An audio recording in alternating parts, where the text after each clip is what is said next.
মুক্তিযুদ্ধের অন্যতম নেতা শেখ মুজিবুর রহমান, যেটি সূরা বাকারাতে বলা হয়েছে, অলা তালবিসুল হক বিল বাতিলি ওয়া তাকমুতুল হককে ওয়া আনতুম তাআলামুন। The woods are lovely, dark and deep, but I have promised to keep, and miles to go before I sleep, and miles to go before I sleep. আমার বক্তব্যের শুরুতে আমি স্মরণ করছি 52 ভাষা আন্দোলন থেকে 71-এর মুক্তিযুদ্ধ, 90-এর স্বৈরাচার বিরোধী আন্দোলন এবং সর্বশেষ 24শে জুলাই গণ অভ্যুত্থানের শহীদ এবং বীর ছাত্র জনতাকে। আমার বক্তব্যের সাথে একই সাথে স্মরণ করছি এই ভূমির কৃতি সন্তান, বাংলাদেশের জাতীয় নেতা, বাঙালির ইতিহাসের পরতে পরতে যাদের অবদান, হোসেন শহীদ সোহরাওয়ার্দী থেকে শেরেবাংলা কে ফজলুল হক, মুক্তিযুদ্ধের অন্যতম নেতা শেখ মুজিবুর রহমান, 71-এর 25শে মার্চ দিগ্ভ্রান্ত জাতিকে হ্যামিলনের বাঁশিওয়ালার মতো উজ্জীবিত করেছিলেন, 75-এ জাতীয় সংকটে জাতির নেতৃত্বে আবির্ভূত হয়েছিলেন মহান স্বাধীনতার ঘোষক শহীদ প্রেসিডেন্ট জিয়াউর রহমান। আমি স্মরণ করছি বাংলাদেশের সংসদীয় গণতন্ত্রের পথের পায়োনিয়ার ছিলেন, নারী শিক্ষার অগ্রদূত দেশনেত্রী বেগম খালেদা জিয়াকে আমি ধন্যবাদ জানাচ্ছি আজকের এই সংসদ এসে কথা বলে সুযোগ তৈরি করে দেওয়ার জন্য। আমাদের সংসদ নেতা, আমাদের জোটের নেতা জনাব তারেক রহমানকে আমি কৃতজ্ঞতা জানাচ্ছি। গলাচিপা, দশমিনা, পটুয়াখালী 3-এর সাধারণ মানুষ যারা নানাবিধ হুমকি ধমকি প্রলোভন উপেক্ষা করেও শত প্রতিকূলতার মধ্যেও আমার সাথে থেকেছেন, আমাকে ভোট দিয়ে আজকের এই জায়গায় এনেছেন। মাননীয় স্পিকার, আমি জন্মগ্রহণ করেছি একেবারেই বঙ্গোপসাগরের কোল ঘেঁষা দক্ষিণের জেলা পটুয়াখালীর গলাচিপার বিচ্ছিন্ন চর অঞ্চল, দ্বীপ বেষ্টিত এলাকা চরবিশ্বাসে। সেই বিচ্ছিন্ন চর অঞ্চলের দ্বীপ এলাকায় ছিল না ভালো কোনো স্কুল। কিছুদিন পড়াশোনা করেছি, তারপর আবার ঢাকা এসেছি। ঢাকার গাজীপুরের কালিয়াকুর একটি মফস্বল এলাকায়, সেটাও এক প্রকার একটা উপশহর, সেখানেও স্কুলে ভর্তি হয়েছি। দেখেছি টিচার সংকট। বিজ্ঞানে পড়াশোনা করেছিলাম, কিন্তু বিজ্ঞানের পরীক্ষা নিরীক্ষা করার যন্ত্রপাতি বা প্র্যাকটিক্যাল করার খুব বেশি উপকরণ ছিল না। এই প্রতিকূলতা মাথায় নিয়েই ঢাকা বিশ্ববিদ্যালয়ে ভর্তি হই। অনেক স্বপ্ন এবং আশা নিয়ে ঢাকা বিশ্ববিদ্যালয়ে ভর্তি হয়ে যখন দেখি হলের একটি সিট পাওয়ার জন্য এক প্রকার আধুনিক দাস প্রথার মতো রাজনৈতিক দলে লেজুর ভিত্তি করতে হয়, তখনই ভেবেছিলাম এই প্রথার পরিবর্তন দরকার। তখন থেকেই নিজের মনের মধ্যে প্রতিবাদকে লালন করে এগিয়ে যাচ্ছিলাম। যখন গ্রাজুয়েশন শেষে চাকরিতে প্রবেশ করার চিন্তা করি, পরিবারের দায়িত্ব নেওয়ার কথা চিন্তা করি, তখন পড়াশোনা করতে গিয়ে দেখি মাননীয় স্পিকার, কোটার বেড়াজালে মেধাবীরা বন্দী। তখন মনে হয়েছে যে এই রাষ্ট্রের রন্ধ্রে রন্ধ্রে অনিয়ম, অন্যায়, অন্যায্য, এটার পরিবর্তন করা দরকার। এভাবে এই আধুনিক সময় একটি রাষ্ট্র চলতে পারে না। সারা দেশের ছাত্র তরুণদেরকে সংগঠিত করে 2018 সালে 17ই মার্চ আনুষ্ঠানিকভাবে কোটা সংস্কার আন্দোলন শুরু করেছিলাম। এবং আপনি জানেন, সেই আন্দোলন করতে গিয়ে আমাদের স্পিরিটের জায়গা, শহীদ মিনারের মতো জায়গায় কিভাবে শিক্ষার্থীদেরকে কুকুরের মতো পেটানো হয়েছিল ঢাকা বিশ্ববিদ্যালয়ের লাইব্রেরির সামনে। আমি নিজে সে সময় অমানবিকভাবে আক্রান্ত হয়েছিলাম। রাজশাহী বিশ্ববিদ্যালয়ের মেধাবী ছাত্র তরিকুলকে কিভাবে হাতুড়ি দিয়ে পিটিয়ে তার কোমরের মেরুদণ্ড ভেঙে দেওয়া হয়েছিল। মাননীয় স্পিকার, এই কোটা সংস্কার আন্দোলন চলার মধ্যেই যখন দুজন স্কুলগামী শিক্ষার্থীর মৃত্যুকে কেন্দ্র করে নিরাপদ সড়ক আন্দোলন গড়ে উঠে, কোমলমতি শিক্ষার্থীদের উপরে কিভাবে হাতুড়ি হেলমেট বাহিনীর তাণ্ডব চলেছিল আপনারা দেখেছেন। মাননীয় স্পিকার, আজকে জুলাইয়ের কথা বলা হচ্ছে, মুক্তিযুদ্ধের আওয়ামী বয়ানের মতো জুলাইকেও কতিপয় স্বার্থন্বেষী গোষ্ঠী কক্ষিগত করে ফায়দা নিতে চাচ্ছে।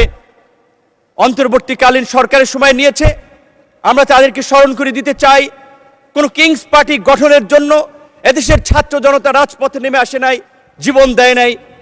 ফ্যাসিবাদের বিরুদ্ধে দীর্ঘ 1.5 দশকের লড়াই সংগ্রাম, তারই ধারাবাহিকতায় জুলাই তার উৎকৃষ্ট উদাহরণ। আমরা আজকের এই বিরোধী দলের নেতৃবৃন্দ, মাননীয় স্পিকার, আমি শুধু 2-3টি নিউজ লিঙ্ক আমাদের বন্ধুদের উদ্দেশ্যে পড়ে শোনাতে চাই, আমাদের সংসদ সদস্যের উদ্দেশ্যে, যেটা গতকালকে আমাদের একজন মাননীয় সংসদ সদস্য জনাব আন্দালিব রহমান পার্থ তার বক্তব্যে বলেছেন, আমরা যে গত 17 বছর লড়াই সংগ্রাম করেছি, দেশের মানুষের মুক্তির সংগ্রামকে এগিয়ে নিয়েছি, আমরা সেটি জেনজির সাথে, তরুণ প্রজন্মের সাথে কানেক্ট করতে পারছি না, যার ফলে তারা হয়তো সঠিক বিষয়টা জানছে না। 2020 সালে দীর্ঘ 28 বছর পর অনুষ্ঠিত ঢাকা বিশ্ববিদ্যালয়ের ডাকসু নির্বাচনের ভিপি নির্বাচিত হয়ে ওই ডাকসুর কক্ষে বসেই সাক্ষাৎকার বলেছিলাম, সরকারের পতন ছাড়া দেশের মানুষের মুক্তি নেই। 16 জুলাই 2020। মাননীয় স্পিকার, জুলাইয়ের 26শে জুলাই 2024 বাংলা ট্রিবিউনের একটি নিউজ, সেখানে লেখা আছে আন্দোলনকারীদের দাবি দেওয়া লিখে দিয়েছিলেন নূর। একই দিনের দৈনিক কালবেলার একটি নিউজ, আজকের আমাদের সংসদ বিরোধী দলীয় চিফ হুইপের ছবি, মাঝখানে আমার ছবি, তার বাম পাশে সার্জিস আলমের ছবি দিয়ে বলা হয়েছে দুই সমন্বয়কে নিয়ে সরকার পতনের আলোচনা, নূরের সরকার পতনের আলোচনা। বাংলা বিডি নিউজ 24.com 26শে জুলাই সেতু ভবনের নাশকতা, নূর কারাগারে রিমান্ডে নির্যাতনের অভিযোগ, আন্দোলনকারীদের 8 দফা কর্মসূচি নুরুল হক নূর লিখে দিয়েছিলেন বলে তথ্য রয়েছে ডিবি তদন্ত কর্মকর্তা। 2 আগস্ট 2024 আদালত প্রাঙ্গণে নূর সরকার পতনের 10% ধাক্কা দরকার, প্রশাসনের আন্দোলন ঢুকে গিয়েছে। শুধু এই কথাগুলো তাদেরকে এই কারণে স্মরণ করিয়ে দিয়েছি, আমরা যে লড়াইটা করেছি, আমরা যে সংগ্রামটা করেছি, এই সংগ্রামের পেছনে কত মানুষের অবদান, কত মানুষের ত্যাগ, সেটি আমাদের তরুণ বন্ধুরা হয়তো জানে না। তারা হয়তো মনে করেছে ফুটবলের 90 মিনিটের খেলায় হয়তো চান্সে কেউ 5 মিনিটে গোল দিয়ে দিয়েছে, তারা ভেবেছে আমরাই সেরা খেলোয়াড়, কিন্তু তারা খেলোয়াড় নয়। মাননীয় স্পিকার, এই জুলাইয়ের 12ই জুন 2024 আনুষ্ঠানিকভাবে যুগপৎ আন্দোলনের বৈঠকে বিএনপির গুলশান কার্যালয়ে আজকের বিএনপির মহাসচিব এবং একই সাথে স্থানীয় সরকার মন্ত্রী জনাব মির্জা ফখরুল ইসলাম আলমগীর, অর্থ পরিকল্পনা মন্ত্রী জনাব আমির খসরু মাহমুদ চৌধুরী সহ অন্যান্য আমাদের প্রতিনিধি দলে যারা ছিলেন, তাদের সাথে আলোচনায় বলেছিলাম এই ছাত্র আন্দোলনের স্ফুলিঙ্গ বারুদের মতো জ্বলে উঠবে, এই ছাত্রদের পাশে থাকতে হবে, আপনারা ছাত্র দলকে সেইভাবে নির্দেশনা দিন। তারা সবসময় আমাদেরকে বলেছে তোমরা যখন যেভাবে সহযোগিতা চাও ছাত্রদল প্রস্তুত থাকবে। ভারতের শিলং অবস্থিত সালাউদ্দিন আহমেদ, আমি তাকে রেসপেক্ট করি, তার সাথে যে কয়েকবার কথা বলেছি, অত্যন্ত বিজ্ঞ লার্নেড মানুষ মনে হয়েছে। রাতে প্রায় তার সাথে কথা হতো 10 মিনিট 20 মিনিটের মতো। তিনি দেশ, জাতি, তরুণ প্রজন্মের দায়িত্ব নিয়ে কথা বলতেন। ঢাকা বিশ্ববিদ্যালয়, একই বিশ্ববিদ্যালয়, আপনিও একই হলের, সেও সিনিয়র, সেই সুবাদে তার কাছ থেকে পরামর্শ নিতাম। এই জুলাইয়ের মধ্যেও তার সাথে এমনকি এই 8 দফা যেটি আমি লিখে দিয়েছিলাম আমার আন্দোলনকারী বন্ধুদেরকে, সেটিও সালাউদ্দিন আহমেদের সাথে পরামর্শ করে আলাপ করে। মাননীয় সদস্য, আসলে সময় তো শেষ হয়ে গেছে, তারপরে আপনি কোঠা আন্দোলনের অন্যতম পথিকৃত ডাকসুর সাবেক ভিপি, সব কিছু বিবেচনায় নিয়ে আপনাকে আর 3 মিনিট সময় দেয়া হলো। দয়া করে 3 মিনিটের মধ্যে আপনার বক্তব্য শেষ করবেন। ধন্যবাদ আপনাকে। মাননীয় স্পিকার, যদি একটু বাড়িয়ে দেন, এটা হচ্ছে আমার প্রথম একটা বক্তব্য এবং ঐতিহাসিক এই সংসদে এই সময়ে কিছু কথা বলা দরকার, যেই অব্যক্ত কথা অনেকেই জানে না। ঠিক আছে 5 মিনিট, সর্বমোট 5 মিনিট দেয়া হলো। 5 মিনিট। মাননীয় স্পিকার, আপনি জানেন আজকের সংসদ নেতা বিএনপির চেয়ারম্যান জনাব তারেক রহমানকে 111-এর বিরাজনীতিকরণ প্রক্রিয়ার অংশ হিসেবে দেশ তাকে বাধ্য করেছিল, কিন্তু সুদূর প্রবাসে নির্বাসিত থেকেও তিনি দেশের সাথে, দেশের নেতা কর্মীদের সাথেই শুধু ছিলেন না, অপরাপর রাজনৈতিক দলের সাথেও সম্পৃক্ত ছিলেন। যেই কারণেই 2022 সালের 30শে ডিসেম্বর আনুষ্ঠানিকভাবে 31টি দলকে নিয়ে সরকার ও শাসন ব্যবস্থা পরিবর্তনের 1 দফার যুগপৎ আন্দোলন সূচনা করেছিলেন। এবং আজকের আমাদের বন্ধুরা যে সংস্কারের কথা বলছে, সেই সংস্কার আমরা 2022 সালে 31 দফা রাষ্ট্র সংস্কারের সেই রূপরেখা দিয়েই আমরা আন্দোলন করেছিলাম।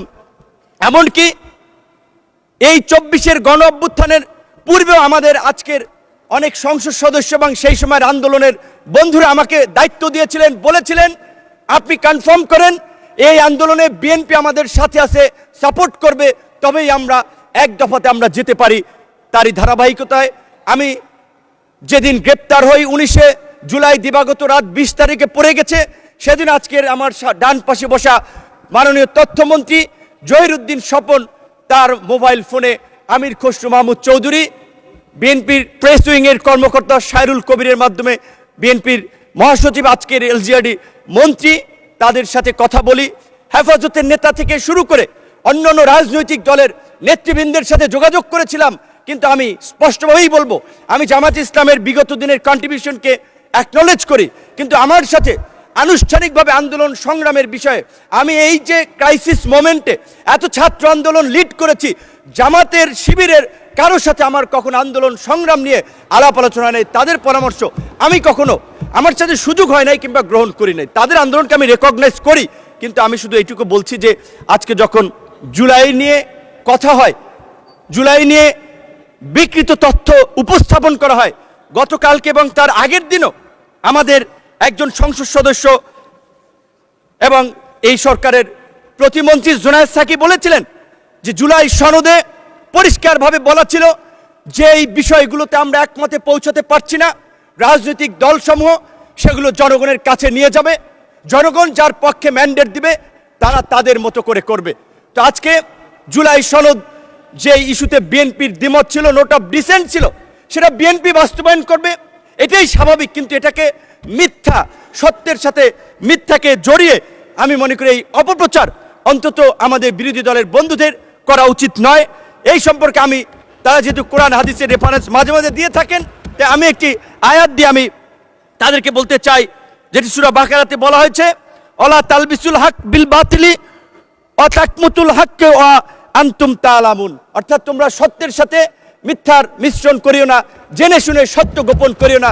সুতরাং আমার বন্ধুদেরকে আমি বলবো, আজকে বিএনপি এবং তার জোট সঙ্গীদেরকে যেভাবে সংস্কার বিরোধী হিসেবে উপস্থাপন করা হচ্ছে, সেটি মোটেই একটি সুস্থ ধারার রাজনীতির লক্ষণ নয়। আজকে আমরা রাজনীতিতে গুণগত পরিবর্তনের কথা বলি, ইতিবাচক পরিবর্তনের কথা বলি। বাংলাদেশের সাবেক রাষ্ট্রপতি, সাবেক প্রধানমন্ত্রীর ছেলে, এই বাংলাদেশের জনগণের নেতা তারেক রহমানের লাইফস্টাইল, জীবনাচরণ, তার যে দেশ নিয়ে মিশন ভীষণ, আমরা তার মন্ত্রিসভায় কাজ করে আমরা দেখতে পাচ্ছি। তাই আমি আমার বিরোধী দলের বন্ধুদেরকে বলবো, আপনারা তর্কের খাতিরে তর্ক, বিরোধিতার খাতিরে বিরোধিতা না করে আল্লাহর রাস্তে এই 5 বছর এই সরকারকে গঠনমূলক সমালোচনা এবং ইতিবাচক পরামর্শের মাধ্যমে সহযোগিতা করুন। ইনশাল্লাহ আমরা তারেক রহমানের নেতৃত্বে আগামী 5 বছর এই দেশকে একটি অনন্য উচ্চতায় এগিয়ে নিয়ে যাব। আমি শুধুমাত্র আমার কথাটা শেষ করতে চাই রবার্ট ফ্রস্টের কবিতার 2-3টি লাইন দিয়ে, the woods are lovely, dark and deep, but I have promise to keep, and miles to go before I sleep, and miles to go before I sleep. ধন্যবাদ সকলকে।